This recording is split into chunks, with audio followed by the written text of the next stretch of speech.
I'm Erica. I'm Alex. We both work at Bethesda Salt Cave, and we also do work in energy healing. Erica does yoga And pranayama. And I am a Reiki master teacher. Yes. Means I've mastered how to use Reiki and I teach it. So it's pretty cool. Yeah.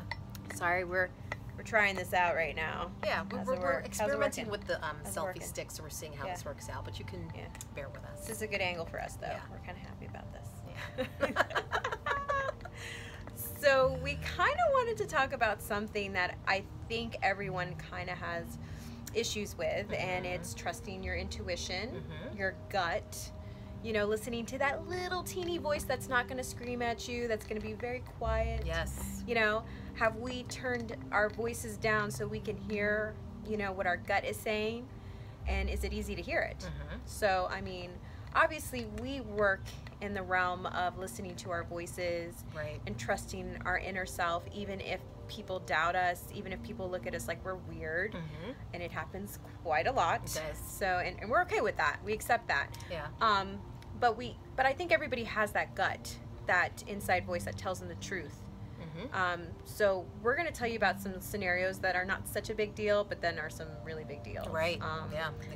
So, Erica, you want to tell us about start your... that? Well, let's see. Sometimes it can be like little things where you might say, hey, something's calling me to make a right turn. This actually happened to me in New York.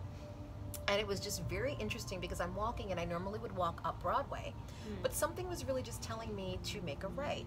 So I made a right. I saw this patch of green grass, and it actually turned out to be this really beautiful memorial for an African slave burial ground, actually, which we don't think about a lot of in New York.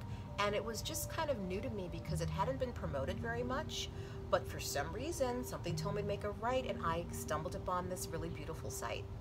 Sometimes little things like that, it can be something more profound, sometimes something even life-altering, or sometimes even something small like Alex in her situation with the rain boots. It's so stupid, but it's really not. Valid, it was so valid. It was like a test. I work out early in the morning. A lot of people know that about me. I'm a morning person. And my gym is about 20 minutes away from my home, and it's on the way to work.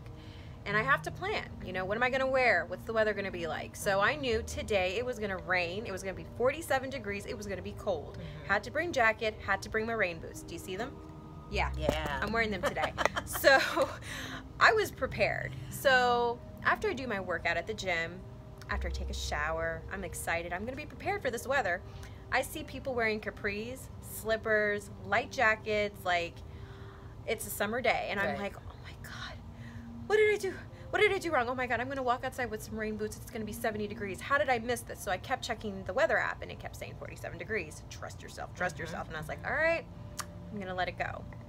Well, lo and behold, it was raining today. It was cold. Okay, it was nasty today, and I feel sorry for y'all that decided to wear a little dress and some slippers. Girl, they were wearing November. They were wearing sandals. Yeah. So that is so minor. But I could have like been embarrassed, and I could have like, oh my God, I'm not like everybody else. And she's comfortable and dry. Yeah, I'm comfortable, and I followed my instincts and obviously a fact of an app that told me what was happening. So, you know, trust yourself. Even if you look silly, you just never know. And it ended up working out for me. Right. So those were like minor things. Like, what's like a major thing, a life-changing gut? Like, I'm so glad I listened to my gut kind of thing. Ooh. And you know, it could be really that, something major like making a leap, a jump, like even moving from one state to another. So I have personal experience with that. I was getting sick of New York, and I am a New Yorker, but something told me, Erica, it's time to leave, and you need to go to the DC area, hence me being here at Bethesda Salt Cave. So even though I took a leap and didn't know exactly what lay ahead for me, things have actually been pretty good. You know, I got my yoga clients. I'm teaching yoga classes. It happened almost immediately since I moved here. And, you know, not to get too much into it, but I'm getting treated a little bit better here as a yoga instructor than I was in New York after all those years. So my intuition proved to be right. That's an awesome story, Erica, because you could have stayed in New York and been unhappy. Right. Because you wanted to be safe. Exactly. You know? Right, and stick to what I knew. No, it doesn't work that way. Sometimes you have to be uncomfortable to make a change. Exactly. Right? Yes. Right? So trusting your gut. And one thing I'll mention too, when you start to trust your intuition and your gut, it starts to get easier. So at first you might have trouble trusting yourself because you're not used to it. But after you start listening to your inner voice, I find that your inner voice becomes more profound and more accurate and easier for you to listen to. So it just takes practice.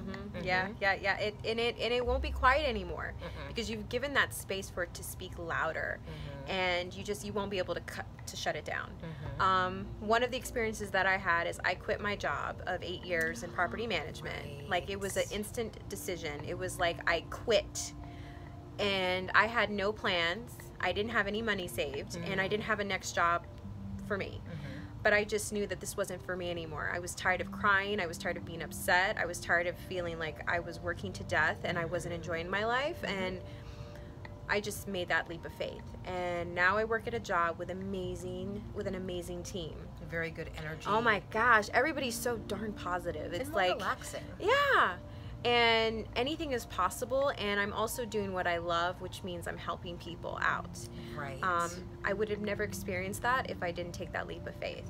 And my intuition was like, go. Yeah. Go. So kind of similar to the New York story in a way. Yeah. We both made some huge jumps. Like, I would have never met Erica if I didn't make that jump. We would have never crossed that, because I don't do yoga. Right. I would have never done, especially in Bethesda. No, it wouldn't have happened. And she would have never met me in Germantown because there was nothing there. Right. So, like, everything happens for a reason. It's true. So if you have that gut, that instinct to go, but you don't know what's going to happen when you land on your feet, it's okay. You will be provided for. And I'm have sorry. faith. Because a lot of it is also having faith that you're going to be led in the right direction. Of the unknown. Yep. Just have faith. So we're going to close shop because it's been almost 7 minutes and we don't want to talk your ear out. So if you have an inkling, if you have an instinct, if you have a desire, follow it. Yeah. Just go. And also, you can follow myself at Instagram, Erica Robinson Yoga.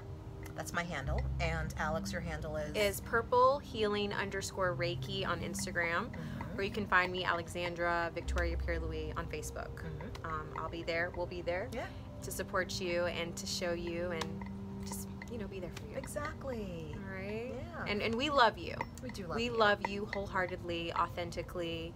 We love you, and we want you to be happy from the bottom of our hearts. So we'll see you later. Peace. Bye.